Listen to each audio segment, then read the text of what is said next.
Hey guys, Zach here at GI Tactical, and we're going to do a quick tip today. So we're talking about the Classic Army series of guns, whether it be the metal series of guns or the nylon fiber skirmish series of guns. We want to talk about how to put your battery inside your crane stock so that you don't mess up the wiring.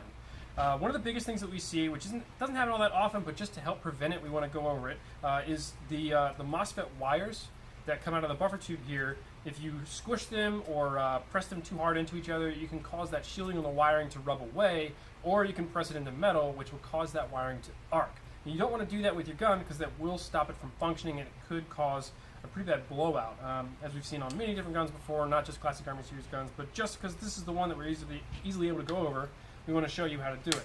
So to take your stock off, in case you didn't already know that, there's tabs on each side of the stock. You can see one here, and you got one here. You want to push from both sides, just pinch it together, and that'll make the stock pop out, as you saw. And then you have access to your wiring back here. So there's the Tamiya plug. Just pull the Tamiya plug so it's sticking straight out from the back of the stock. And you want to take your battery, which we have the 9.6 volt nunchuck battery here, slide it with the wire that goes along the edge of the battery sticking up. And then you want to get all your wiring out of the way from the back of the crane stock.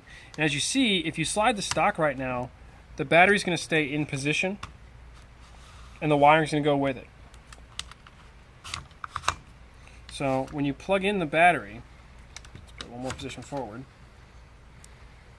as long as you have all the wiring that fits in those little cutouts on the inside of the crane stock, then the battery's actually going to stay where it is, and that little extra length of wiring is what's going to slide in between.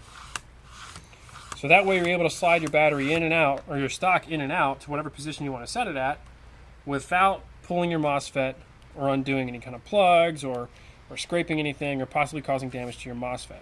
So to get the battery cap back on, I simply just twist it back around, get the wiring in there. I pull it out one position, possibly two, depending on where I want to sit it, and then you put your cap back in place. And with your cap back in place in the position one, you can still slide it between any one of the previous positions.